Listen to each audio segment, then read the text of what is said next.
ខ្ញុំចុចលើ heading 1 ហើយខ្ញុំវាយដាក់ថាចម្ពោះ1បាទចម្ពោះទី1និយាយអំពីអញ្ចឹងមកខ្ញុំចុច enter មកខ្ញុំចុចលើ heading 2ហើយខ្ញុំវាយមកមេរៀនទី2ចុច enter មកខ្ញុំកំណត់ heading 3ហើយខ្ញុំវាយចំណងជើងធំលេខ1សញ្ញាដកចំណងជើងគឺបែបហ្នឹងអ្នកនរគ្នាចុចទៅលើ reference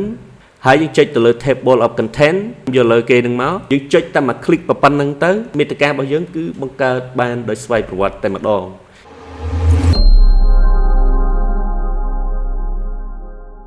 បាទសួស្តីអ្នកទាំងអស់គ្នានៅក្នុងវីដេអូនេះខ្ញុំនឹងបង្ហាញអ្នកទាំងអស់គ្នាអំពីរបៀបនៃការកំណត់ heading ហើយនិងរបៀបនៃការបង្កើត auto table of content អ្វីទៅជា heading ពាក្យតែ heading យើងបកឲ្យចំទៅគឺចំណងជើងអ្នកទាំងអស់គ្នាមើលនៅក្នុងអត្ថបទនេះយើងនឹងឃើញនៅខាងលើនេះគឺជាចម្ពោះទី1គឺចំណងជើងធំជាងគេបន្ទាប់មកយើងមានចំណងជើងមេរៀនហើយយើងមានចំណងជើងធំនៅក្នុងមេរៀនទី1ហើយនឹងមានចំណងជើងរងចំណងជើងចម្ពោះគឺជាចំណងជើងធំដែលគេកំណត់ទូទៅគឺគេដាក់ជា heading 1ហើយចំណងជើងមេរៀនចំណងជើងបន្ទាប់ពី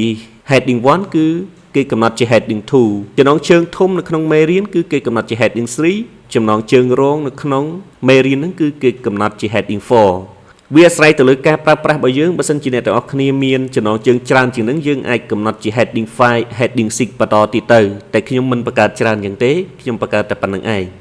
គ្រប់ heading ទាំងអស់ដែលអ្នកទាំងអស់គ្នាត្រូវបង្កើតគឺយើងត្រូវកំណត់នៅត្រង់ heading នៅផ្នែកខាងលើនេះទាំងអស់ហើយនៅត្រង់នេះគឺយើងមាន heading ច្រើនដែលខ្ញុំមិនបង្ហាញអ្នកទាំងអស់គ្នាអស់ទេដោយសារវាច្រើនពេកខ្ញុំសូមបង្ហាញតែ heading ហ្នឹងហើយនឹងមួយទៀតដែលសំខាន់គឺ normal នៅត្រង់កន្លែងហ្នឹងគឺយើងបកតែធម្មតាគឺគេប្រើសម្រាប់កំណត់ទៅលើការវាយអត្ថបទធម្មតានៅក្នុងអត្ថបទរបស់យើងហ្នឹងមិនសម្ដៅទៅលើការបង្កើតនៅចំណងជើងនោះទេប៉ុន្តែអ្នកនរគ្នាអាចយកវាមកច្នៃធ្វើជាចំណងជើងក៏បានដែរវាគ្រាន់តែថាវាមិនមាន link ដំណភ្ជាប់ហើយមិនអាចបង្កើតទៅជា auto table of content នោះទេបាទចំណុចមួយទៀតគឺ auto table of content ពាក្យថា auto គឺស្វ័យប្រវត្តិពាក្យថា table of content គឺជាតារាងមាតិកាអញ្ចឹងសរុបមកគឺតារាងមាតិកាស្វ័យប្រវត្តិដើម្បីបង្កើតនៅ auto table of content បានអ្នកទាំងអស់គ្នាចាំបាច់ត្រូវបង្កើត heading ជាមុនសិនខ្ញុំសូមចូលទៅកាន់ផ្ទាំងឯកសារ Word ថ្មីមកដើម្បីឲ្យវាស្អាតបាទចំណុចទី1ដែលយើងត្រូវធ្វើគឺយើងកំណត់ទៅលើ normal បាទអញ្ចឹងខ្ញុំ right click លើវាមករបៀបអនុវត្តអ្នកទាំងអស់គ្នាមើលឲ្យអនុវត្តតាមមួយមកយើង right click លើវាមកខាងស្ដាំយកពាក្យថា modify បន្ទាប់មកអ្វីដែលយើងត្រូវកំណត់គឺមានចំនួន2កន្លែងអ្នកទាំងអស់គ្នាមើលនៅត្រង់នេះ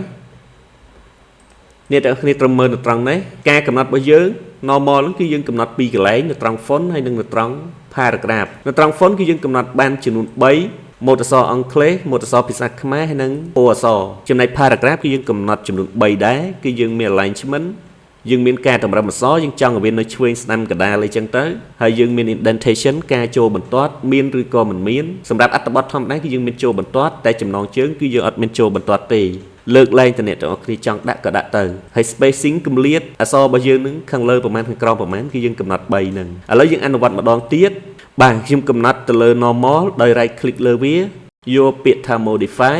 យើងកំណត់ font គឺនៅត្រង់នេះយើងចូលទៅកាន់ font បន្ទាប់មកប្រអប់ខាងលើនេះអ្នកទាំងអស់គ្នាជ្រើសរើសយក Times New Roman ត្រង់នេះយើង select យក regular ហើយត្រង់នេះយើងយកទំហំ12នៅត្រង់ប្រអប់ខាងក្រោមនេះអ្នកទាំងអស់គ្នាត្រូវ select យកខ្មែរ OS សៀមរាប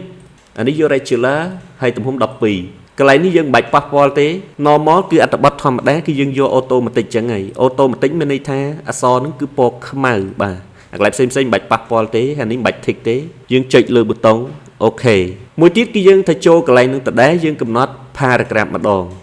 paragraph សម្រាប់អត្ថបទធម្មតាគឺយើងត្រូវយក justify បែបនេះមកបានន័យថាយើងតម្រឹមអក្សរខាងឆ្វេងនេះក៏ស្មើខាងស្ដាំនេះក៏ស្មើហើយចំណែក indentation គឺយើងយកកន្លែងនេះយកជា first line ហើយយើងចូលបន្ទាត់ 1.27 cm អានេះមិនប៉ះពាល់ទេចំណែក spacing យើងដាក់6ដូចគ្នាមកលើ6ក្រោម6ចឹងមកកន្លែង line spacing កន្លែងនេះគឺជាគម្លាតរវាង paragraph បាននេះចន្លោះនៅ paragraph មួយនេះកថាខណ្ឌមួយហ្នឹងគម្លាតវាប្រមាណចំណែក spacing កន្លែងនេះគឺជាគម្លាតជួរអក្សរជាងយើងដាក់ single ទៅអានឹងស្មើនឹង 1.0 កន្លែងនេះមិនបាច់ប៉ះពាល់ទេយើងចុច OK ទៅប៉ុណ្ណឹងគឺចិត្តរួចរាល់ហើយបន្ទាប់មកនៅត្រង់នេះយើងមាន2ជម្រើសកន្លែងនេះបើសិនជាអ្នកទាំងអស់គ្នា select យកចំណុចទី1 only in this document មានន័យថាវាដំណើរការនៅលើ file Word ដែលយើងកំពុងតែធ្វើការនឹងឯងតែបើយើងយកជម្រើសទី2វាដំណើរការនៅលើ file យើងកំពុងដំណើរការ ហើយលើកក្រោយអ្នកទាំងអស់គ្នាចុចបើកកម្មវិធី Word ថ្មីមកក៏វាជាប់នឹងការកំណត់នឹងដែរតែខ្ញុំសូមមិនជ្រើសយកជំរើសនេះទេដោយសារតែ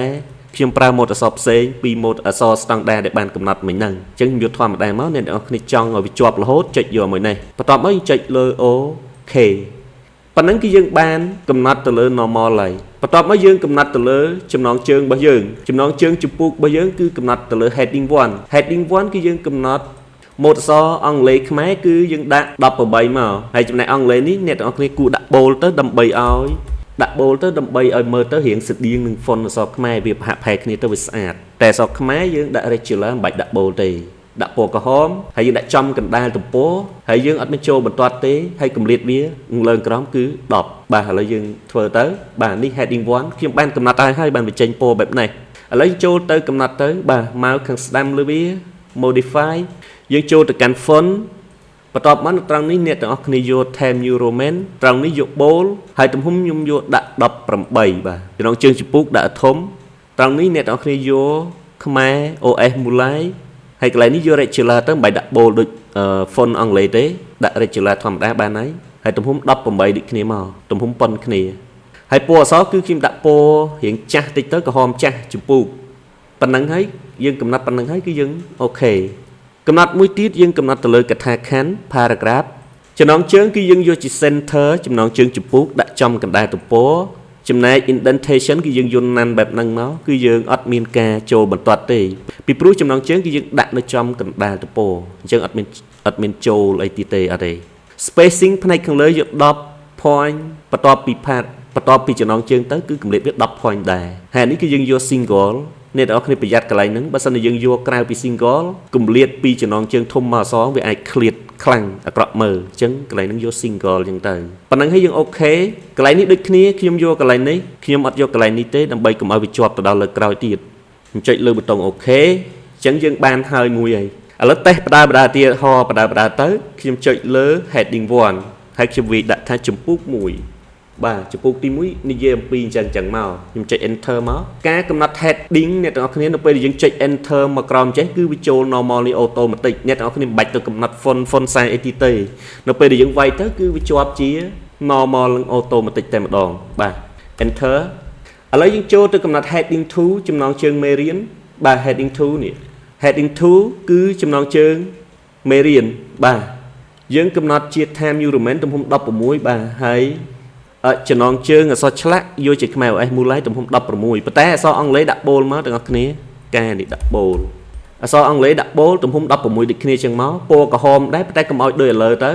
អានេះអ្នកទាំងអស់គ្នាចង់ដាក់កណ្ដាលក៏បានដាក់ឆ្វេងក៏បានដែរចំណងជើងមេរៀននេះអញ្ចឹងយើងដាក់កណ្ដាលដូចគ្នាទៅក៏បានដែរអត់អីទេដាក់កណ្ដាលដែរហើយនេះ00កម្រិតវា10ដែរអត់ខុសគ្នាទេឥឡូវយើងអនុវត្តបាទខ្ញុំចុចត្រង់នេះខ្ញុំធ្វើការកំណត់ទៅលើ heading 2បាទខ្ញុំមកស្ដាំលើវាមកយកពាក្យថា modify បន្ទាប់មកចុចត្រង់នេះខ្ញុំកំណត់ទៅលើ font នៅត្រង់នេះអ្នកនរគ្នា select យក Times New Roman យក bold ទំហំវា14ហើយនៅត្រង់នេះអ្នកនរគ្នាយកខ្មែរ OS មូល័យ regular ទំហំ14ឥឡូវ bold ក្រោមនេះ regular ធម្មតាហើយ font អក្សរខ្ញុំដូរដាក់ពណ៌ក្រហមអាមុនខ្ញុំជាប់ជាពណ៌ខៀវខ្ញុំសុំកែកន្លែងហ្នឹងខ្ញុំចុច OK មួយទៀតគឺខ្ញុំកំណត់ទៅលើកថាខណ្ឌ paragraph ហើយអានេះគឺខ្ញុំដាក់ជា center អត់ដាក់ឆ្វេងទេចំណងជើងមេរៀនគឺខ្ញុំដាក់កណ្ដាលដូចចំពុកអញ្ចឹងបន្ទាប់មកនៅត្រង់នេះអានេះគឺយន្តណាន់គឺយើងអត់ដាក់ឲ្យវាចូលបន្ទាត់ទេណាន់ហើយអានេះគឺវាអត់មានហ្នឹងហើយអានេះក៏00អញ្ចឹងទៅអានេះ10ដូចគ្នាអានេះក៏ single ដែរប៉ុណ្ណឹងដដែលដូចគ្នាខ្ញុំចុច OK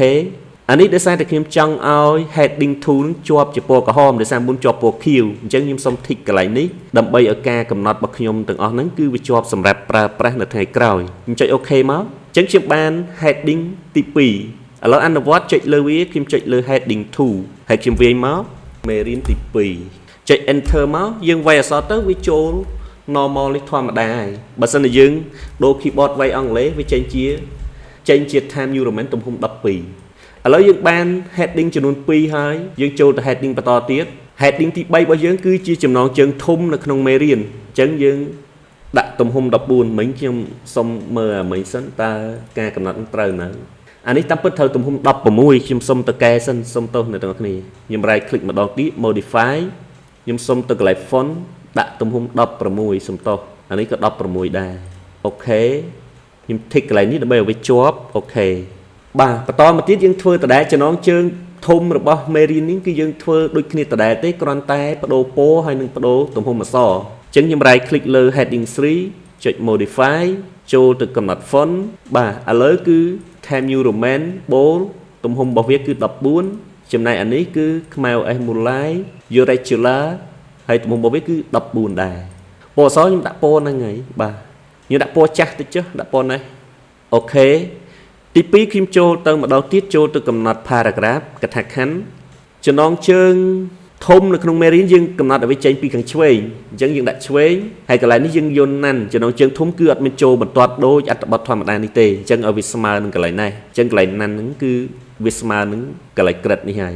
ហើយកម្លាតចំណងជើងគឺ10ដូចគ្នាដែរអានេះ single ដដែលអូខេមកខ្ញុំសុំកំណត់កន្លែងនេះដើម្បីឲ្យវាជាប់ដោយសារមិញខ្ញុំមានការកែប្រែទៅលើ font ខ្ញុំចុចអូខេបាទឥឡូវយើងអនុវត្តមកខ្ញុំកំណត់ heading 3ហើយខ្ញុំវាចំណងជើងធំលេខ1សញ្ញាដក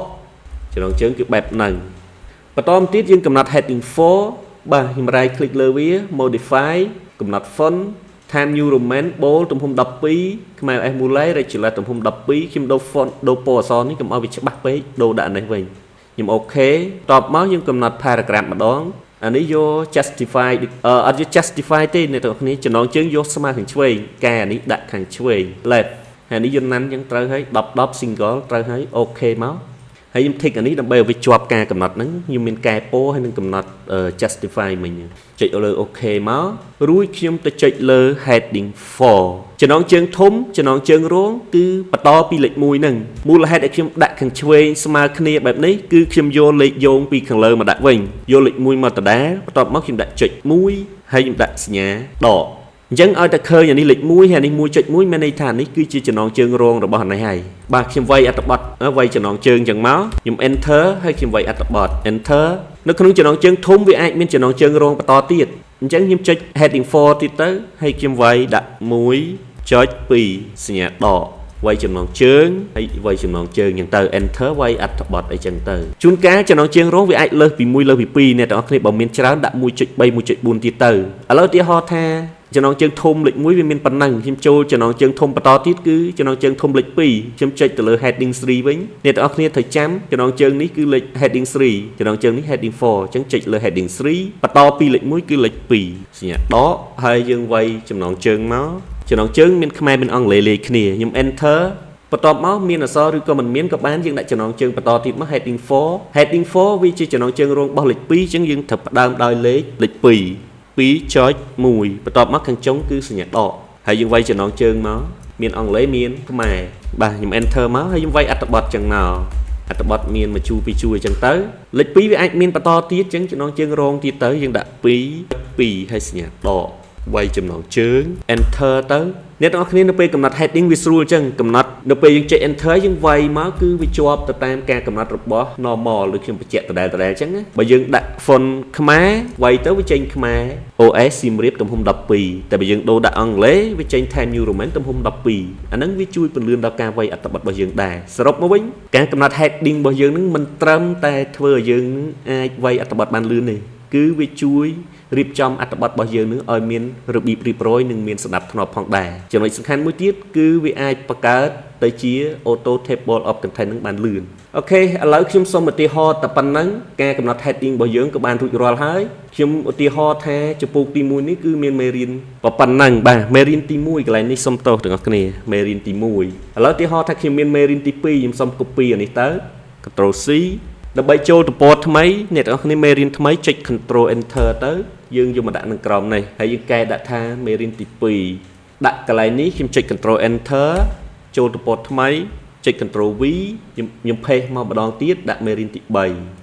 ឡូវទីហោថាខ្ញុំមាន3មេរៀនប៉ុណ្ណឹងតួនាទីហើយនឹងរបៀបនៃការបង្កើត heading គឺអស់ហើយគឺយើងបង្កើត normal សម្រាប់វាយអត្ថបទធម្មតា heading 1 heading 2 heading 3ហើយនិង heading 4ចំណុចទី2ដែលយើងត្រូវធ្វើនោះគឺយើងត្រូវចេះបង្កើតមាតិកាស្វ័យប្រវត្តិមាតិកាជាទូទៅគេដាក់នៅខាងលើអញ្ចឹងខ្ញុំដាក់ cursor នៅកន្លែងនេះអ្នកទាំងអស់គ្នាប្រយ័ត្នតិចកន្លែងហ្នឹងបើសិនជាយើងចុចកន្លែងសញ្ញានេះ ឯកសាររបស់យើងបាត់អស់ហើយគឺវាលាក់នៅក្នុងហ្នឹងអញ្ចឹងយើងចុចលើវាវិញទៅដើម្បីបង្ហាញមកវិញបាទខ្ញុំដាក់ cursor កន្លែងនេះខ្ញុំចុច control enter មកដើម្បីទម្លាក់មេរៀនរបស់យើងមកក្រោមយើងទុកទំព័រនៅខាងលើនេះដើម្បីបង្កើតទៅជាមាតិកា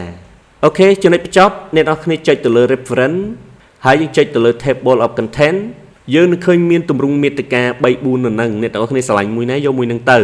នេះទី1ទី2ទី3អីចឹងទៅបាទខ្ញុំយកលើគេនឹងមកយើងចុចតែមួយคลิกប៉ុណ្្នឹងទៅមាតិការបស់យើងគឺបង្កើតបានដោយស្វ័យប្រវត្តិតែម្ដងហើយអ្នកនរគ្នាធ្វើការ select លើវាហើយដាក់ទំហំអក្សរត្រឹមត្រូវមកជាទូទៅគេមានវិធីនៅក្នុងការកំណត់ឲ្យវា load មកត្រឹមត្រូវតែចំណាយពេលយូរពេកអ្នកនរគ្នាធ្វើបែបហ្នឹងទៅលឿនមុននឹង print បាទយើងគ្រាន់តែកំណត់ទៅជា